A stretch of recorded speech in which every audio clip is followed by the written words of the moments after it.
எல்லாருக்கும் வணக்கம். இன்றைக்கி சூப்பரான ஒரு ஃப்ரைட் ரைஸ் ரெசிபி தாங்க பார்க்க போகிறோம். ரொம்பவே ஈஸியாக எந்த ஒரு சாசஸுமே இல்லாமல் ரொம்ப டேஸ்டியாக பண்ணலாம்.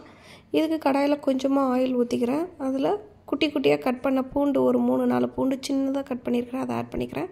சின்னதாக கட் பண்ணால் கொஞ்சம் பீஸ் இஞ்சி இதையும் சேர்த்துட்டு நல்லா இந்த ஆயிலில் நல்லா ஃப்ரை பண்ணிடுங்க. இஞ்சியும் பூண்டும் இந்த ஆயிலில் நல்லா வதங்கணும். உங்களுக்கு இதில் நல்லா வதங்கினா தான் உங்களுக்கு அது கடிப்படும் போது உங்களுக்கு இது இஞ்சி பூண்டு போட்டிருக்கோங்கிறதே தெரியக்கூடாது. அந்தளவுக்கு நல்லா நீங்கள் ஃபைனாக வதக்கிடுங்க. ஒரே ஒரு பச்சை மிளகா நான் குட்டி குட்டியாக கட் பண்ணி அதையும் ஆட் பண்ணிக்கிறேன். ஒரு வெங்காயம், பெரிய வெங்காயத்தில் ஒரு வெங்காயம் சின்னதாக கட் பண்ணிட்டு அதையும் ஆட் பண்ணிக்கிறேன். இது எல்லாத்தையும் சேர்த்து நல்லா வதக்கி விட்டுடலாம். இதை நீங்கள் சமைக்கிறப்போ கொஞ்சம் ஹை ஃப்ளேமில் வச்சே நீங்கள் சமைக்கணும். இது ரொம்ப குக் ஆகக்கூடாது, அதே மாதிரி குக் ஆகாமே இருக்கக்கூடாது, அந்த மாதிரின்னு வச்சுக்கோங்களேன். ஸோ உங்களுக்கு வெந்திருக்கணும், வேகாமே இருக்கணும், அந்த மாதிரி வச்சுக்கணும். ஸோ அதனால் நீங்கள் பெரிய தீயில் வச்சுக்கிட்டே நீங்கள் பண்ணும்போது நல்லா உங்களுக்கு பொரிஞ்ச மாதிரி வரும், உள்ள ஆழமாக உங்களுக்கு வெந்திருக்காது. ஸோ அதுக்கப்புறமா ஒரு கேரட் குட்டி குட்டியாக கட் பண்ணிட்டு அதையும் ஆட் பண்ணிக்கிறேன். கொஞ்சமாக கேப்சிகம் இருக்குது, நான் ஆட் பண்ணிக்கிறேன். இதில் வேறு நீங்கள் வெஜிடபிள்ஸ் வேணும்னு கேட்டிங்கன்னா கொஞ்சமாக பீன்ஸ் சின்னதாக ரொம்ப குட்டி குட்டியாக ஸ்லைஸாக கட் பண்ணி நீங்கள் அதை ஆட் பண்ணிக்கலாம். கேரட்டெல்லாம் உங்களுக்கு அப்படியே பச்சையாகவே சாப்பிட்டாலும் ஒன்றும் இல்லை. ஸோ அதனால் லைட்டாக வதக்கினாலே போதும். கேப்சிகமும் அதே மாதிரி தான், ரொம்ப வேகணுங்கிற அவசியம் இல்லை இல்லையா.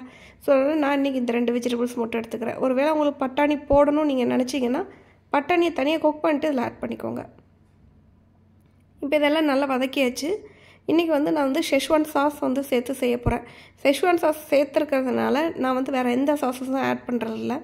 நீங்கள் உங்களுக்கு எங்கிட்ட இது இல்லை அப்படின்னு நினச்சிங்கன்னா கொஞ்சமாக சில்லி சாஸ், கொஞ்சம் சோயா சாஸ் நீங்கள் ஆட் பண்ணிக்கலாம்.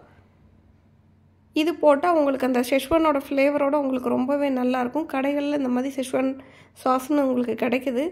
அதில் கொஞ்சமாக நீங்கள் உங்கள் காரத்துக்கு தகுந்த மாதிரி நீங்கள் சேர்த்துக்கலாம். இப்போ அதை அந்த காய்கறியோடு நல்லா மிக்ஸ் பண்ணி விட்டுட்டு பெப்பர் தூள் சேர்த்துக்கோங்க.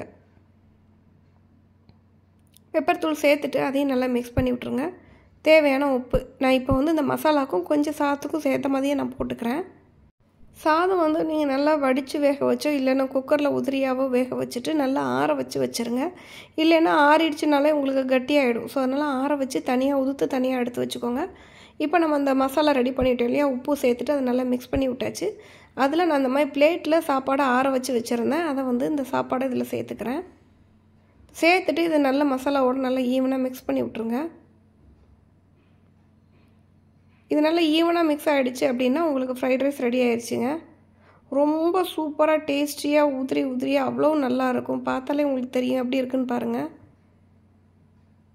நீங்கள் வேறு எந்த சாஸஸுமே ஆட் பண்ண வேண்டியதில்லை. இது இருந்துச்சு அப்படின்னா பசங்களுக்குமே இதை நீங்கள் லஞ்ச் பாக்ஸ் கொடுத்து விடலாம், ரொம்ப சீக்கிரமாக சாப்பிட்டு வந்துடுவாங்க.